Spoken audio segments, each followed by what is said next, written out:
Hello, my name's Diana from Food Friends and I'm going to show you how to make a vegetable risotto. So you will need a couple of medium-sized carrots and a medium onion, a garlic clove chopped finely or crushed, and then I've chopped 115 grams of courgettes and approximately 55 grams of button mushrooms. I'm going to add 55 grams of frozen peas and we're going to use 115 grams of cashew nuts. 140 ml of stock, which I've used bouillon powder with some warm water. And we're going to use 3 ingredients that perhaps you may or may not be familiar with. And the first one is coconut oil. And we're going to use the coconut oil for frying the risotto in.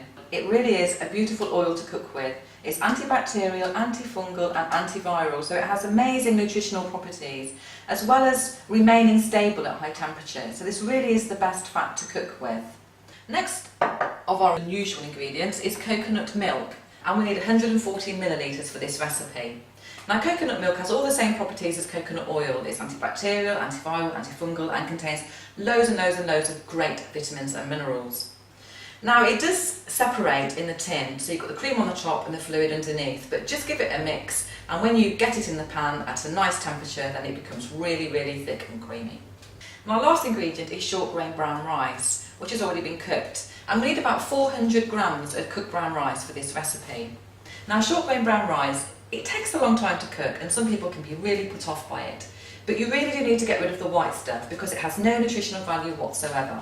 Short grain brown rice contains amazing amounts of B vitamins which will keep you energised, well and healthy, as well as fibre, and it contains lots of water which helps keep us hydrated because the little grain will absorb the water. So it's very, very gentle on digestion. I always allow about 50 grams per person of short grain brown rice and then just 2.5 times the amount of fluid, and then put it on the hob, let it boil for about 5 or 10 minutes and then simmer it very, very gently for about 30-40 minutes. And when it's cooked, then keep it in the fridge. It will keep for 2 or 3 days, and it's great cold in salads, hot as an accompaniment to any sort of curry or stir fry that you might have going, and just run a little bit of hot water through it and it'll heat it up. Okay, we've got all these lovely ingredients here. Now let's start cooking. So the coconut butter is nice and melted in the pan, so it's nice and hot in there. And the first ingredients we're going to add are the carrots, because they take the longest to cook, with the onion and the garlic.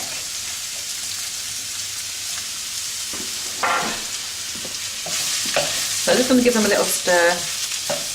And another little tip I'm going to share with you, just to get these carrots going a little bit, is we're going to sweat them for about 5 minutes. And sweating means that we're just going to put the lid on, and we're going to turn the hob down to quite a low regulo and just leave them for about 5 minutes to soften.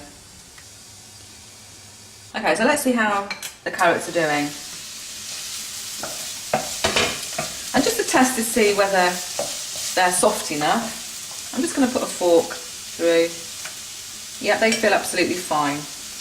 So once the carrots are ready, then we're going to put, I'm using mixed herbs. Just a teaspoon of mixed herbs, but you could use individual herbs like thyme, marjoram, rosemary. Experiment. It's great to use lots of English herbs in risottos. And next we're going to add the courgettes and the mushrooms. Now courgettes and mushrooms don't need as long to cook as the carrots, so we're just going to keep stirring them until they soften slightly. So that's sizzling away really well. The courgettes and the mushrooms are quite soft now, so I think we're ready to add the peas. Now adding the frozen peas will bring a little moisture, and it might hiss quite a lot, and it will soften the vegetables further. Next we're going to add the stock. And we just need the stock, and I'm going to put the coconut milk in now to get quite warm before we put the rice in. So remember all the lumps in the coconut? They're all dissolving now and making a really thick, creamy sauce. I've just turned the heat up a little bit just to get it cooked all the way through. Everything's bubbling away quite nicely in there now, and you can see there's a lot of liquid, which is perfect to add the rice, which will start absorbing that liquid.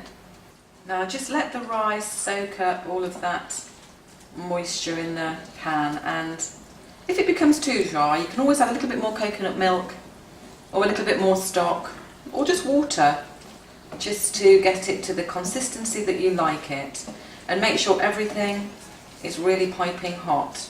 And that's looking lovely, and it smells really gorgeous in here at the moment. And lastly, we're going to add some cashew nuts in. This is a great source of protein, so together with the coconut and the rice, you've got a complete protein here for all you vegetarians. So the key at this stage is not to keep stirring it, because it will squash and mash the rice up. It will break the particles down, it will just become a real horrible mess on the plate. So just keep it simmering very, very gently until you're ready to eat it. So this is definitely ready to serve now, and you'll get a good 4 generous portions out of this risotto on the recipe amounts that I've given to you.